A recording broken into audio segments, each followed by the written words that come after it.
So hello people over the internet over here. Now I will do like collection of update again that no one watches, but still it's fun to make them for me. Just talk some music and yeah, sure. We have a quite a lot of CDs to get through. Some cassettes, one cassette, some records. Well, without any further ado, let's start. First, I got this cassette from a cultish Swedish heavy metal band called Mindless Sinner. This is their EP, I believe, that they released in '84 or something. It's a yellow cassette. It makes it look more like a child's what's it called, child's record or something, whereas like an audio book. But yeah, it's on this yellow cassette, and yeah, this is how the labels and stuff. This was released to Jawbreaker Records. One of the things that actually pushed me into purchasing this one was when I purchased this fanzine. It's a Swedish fanzine from a young metalhead. There were articles. One article that mentioned a lot of Swedish heavy metal bands from the 80s, and one of their albums was featured here. It's called Turn on the Power, and it also came with this little flyer for Jawbreaker Records in this release, and when I saw that record, so well, I can pick it up. It's not more than $9 anyway. It's dirt cheap, so I can chance on it. Okay, now we'll get into the CDs. First, here is Toto. I found this at the local flea market thingy. I haven't actually heard this one yet. I just like the song Africa, the song that everyone knows. Well, I must have picked it because classic rock and it was dirt cheap. Okay, a little bit is the same with this. Actually, my Michael Jackson is actually my number one guilty pleasure or artist of all time. I'm more a fan of Thriller and the bad era stuff, but yeah, it was dirt cheap, so this is how the CD looks like. And I believe that was actually that is supposed to be pretty good as well. So now, if you saw my last update, you saw a lot of Kiss. Well, now I only get one Kiss album. That's Kiss Love Gun. This is I don't want to say it's my one of my very favorites, but it's still really good album. Kiss I actually really do like them. I almost in tear of loving them, but their stuff is just so freaking catchy and yeah. And well, not every song is great.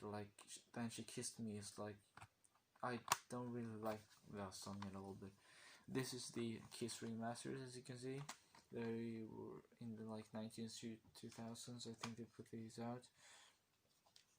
Okay, we have the inside of the disc.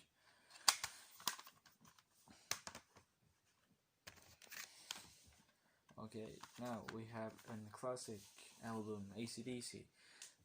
I'm not really a fan of the hits anymore. But I actually like the Bon Scott era quite a.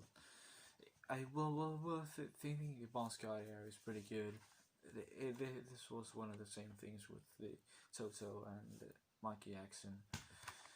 And yeah, there's at the back, nice picture of Angus. I haven't actually listened to this one yet. Here's the inside. Here we have a monumental record. People like credit some albums for like Black Sabbath for inventing heavy metal. This album invented 3 genres. This is, well, maybe Welcome to Hell did, but this is the superior album. Black metal by them. This is fast. It's not tight at all, but I still really love it. Like Don't Burn the Witch. That song is just Countess Bathory and the fucking title track. It kicks so much ass. It kicks you to the fucking moon. I'm not really a big fan of the song Buried Alive. I think it's slow and the beginning is like talking, and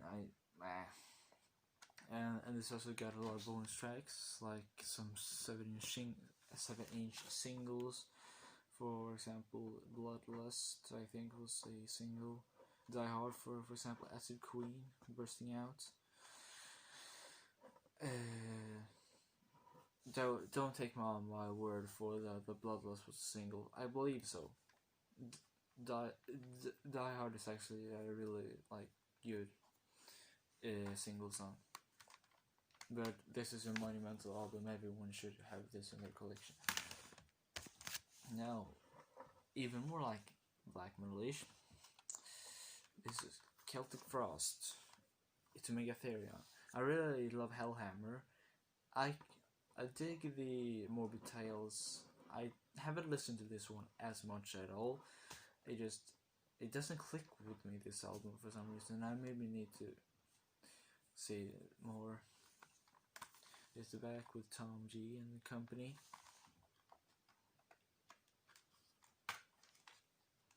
Here's Tom G and the artwork and stuff. Oh, yeah, but with the artwork is kind of nice. And I also think this is one is a bit too like doomy for me, or like a little bit too slow. It could be that. Okay, now we have this freaking amazing album. Well, it's more of an EP, it's a demo. It's December Moon by Morbid. Unfortunately, this copy skips for some reason bad. It skips really bad. But you gotta have more Morbid in your collection. I would say it's it's like thrash album with black elements and some death elements. If you just want to put this under some category, I would say black metal or black thrash. Still an amazing demo from '87, I believe it was, and it was Palle from before he got joined Mayhem. This was his band. Well, we can check this stuff. This here we have a little artwork, probably done by Palle, and this is like just the front cover, but a little bit smaller, or a little bit shrunk down, as you can say. Speaking of Mayhem, this is their debut solo EP. This unfortunately doesn't have Palle or Dead. I would love to have a real studio album or EP with Dead, but as you can see, that never happened, because yeah. If you know, you know. Don't Google pictures. I actually but some cases actually prefer Maniac over Dead, but it's just me that's weird. There we have the back and stuff with papers of the band members. There's like a CD, and there's some things for upcoming Death Like Silence or Radio Death Like Silence. That is the label Euronymous had before he got killed by the band from Burzum over here. If you already didn't know that, Count Grishnak or Vargviken-S.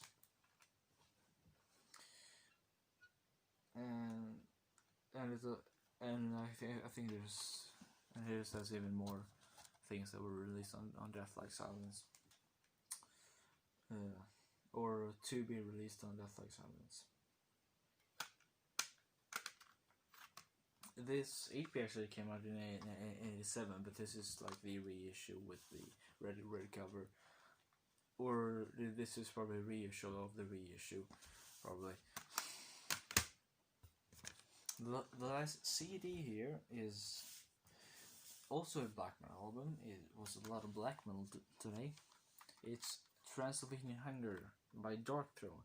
It's not my favorite Darkthrone album. That's actually A Blazing Northern Sky, but the record store I went to get this, it actually didn't have the CD, and I didn't bother getting on vinyl because it's like $23.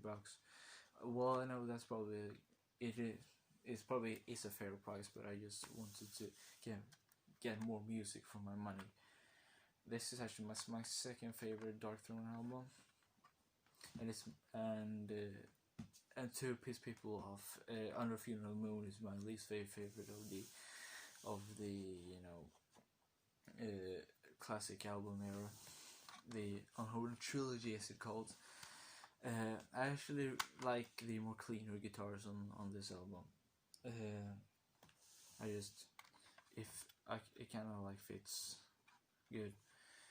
Here's the back, and here you can see where the Fenrir is. I think the drummer and the one who did it the most on this album wrote the lyrics to the first songs, and then Varg from Burzum, or Count Grishnak, that I mentioned in the Mayhem thing, that murdered Anonymous. Yeah, he wrote the lyrics to this album. Here's some nice artwork of the probably Norwegian landscape where it's just drawn. The album, Transylvanian Hunger, Peaceful Reissue. I think the remaster was like 2003, but I don't know really when they put this out. It's probably like, yeah. And it came with like an OB strip thingy. I will probably will just keep it in jewel case anyway. But if you want to get into black metal, this and Mayhem probably isn't some of the best.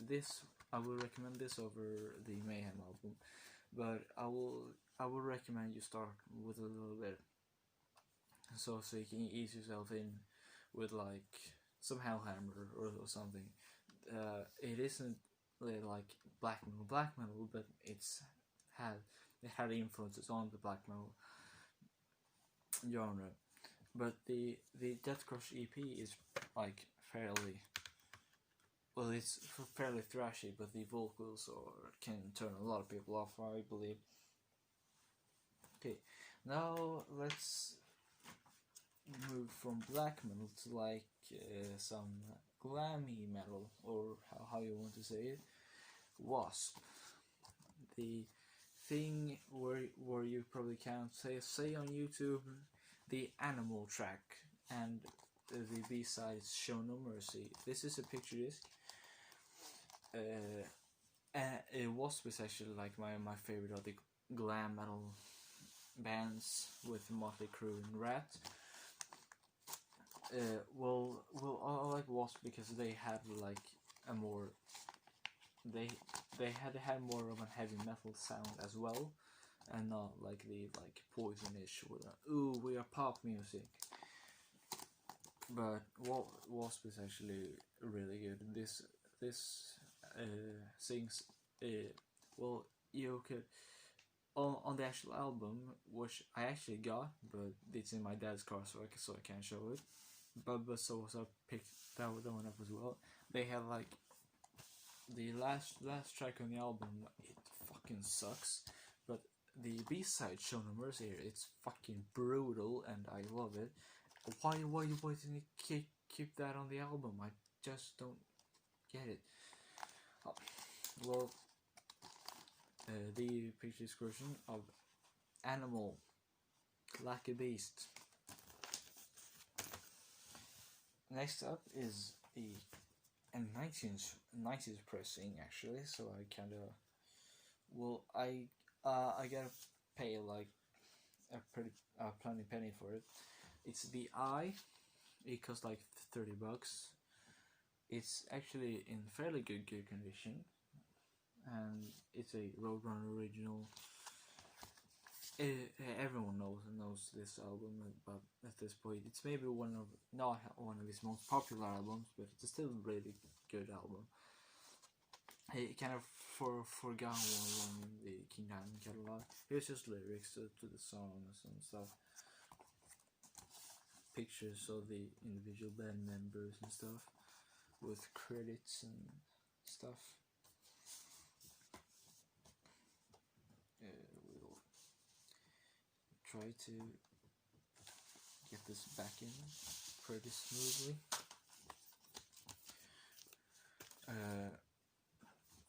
Okay, this is the second to last thing for this update. So some of you people know that I love Judas Priest. I went to this record store and they had a sale on their Judas Priest catalog for it. And this cost like 17 around. This was around 17. Says around like $17. It's one of the like recent reissues, but still it's Judas Priest. You gotta have every Priest album. Here's the album cover everyone's familiar with. Probably this back as well. This is a 180 gram vinyl, so it's kind of heavy. And just one thing that I like picked up on. 2 180 gram records is heavy, like it's really heavy.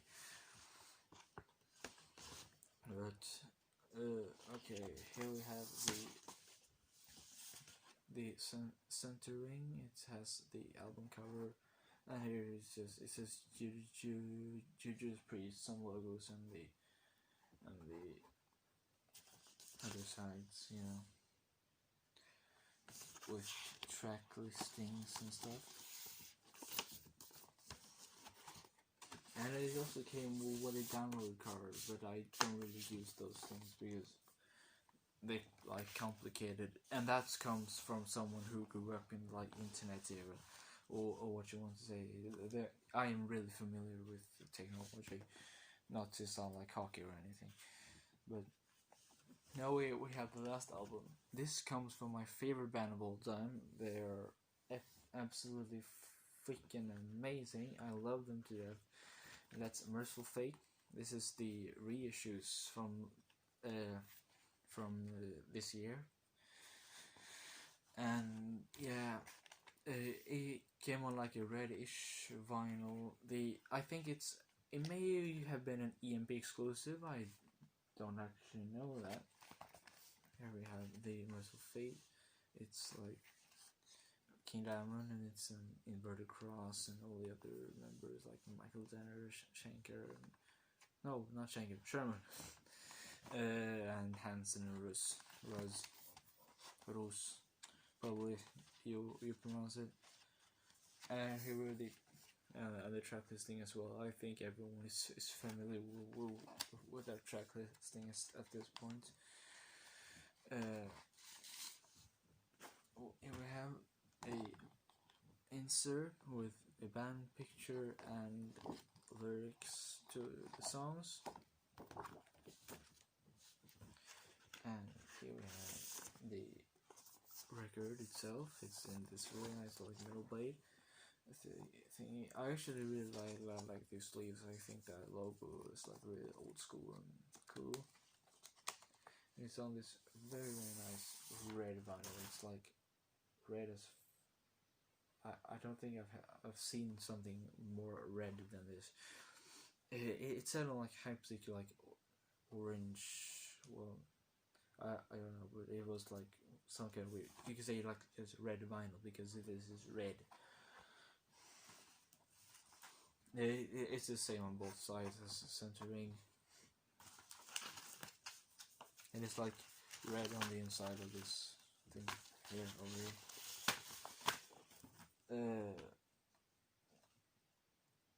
So and I had to jump on this before they sold out. There were actually a lot of random colors that sold out before I got to them. So I'm very glad I got this. This one was kind of expensive though. The other ones were like around 220, well, just like 20. This was like 27 or something. It was kind of expensive, but it was actually kind of worth it. I can see if I can get it, if I have the hype sticker here. I do actually, I think. There's the hype sticker. Cherry red vinyl. Here's the download card on Bandcamp and stuff. It's just the artwork and then Metal Blade and stuff. So I hope you didn't get that code. Not that it's gonna be used anyway, but yeah, it's my stuff. So I would appreciate if it got left alone. So this was everything for this update, I believe. I hope you didn't get too bored, but and until we see you next time, death to false metal.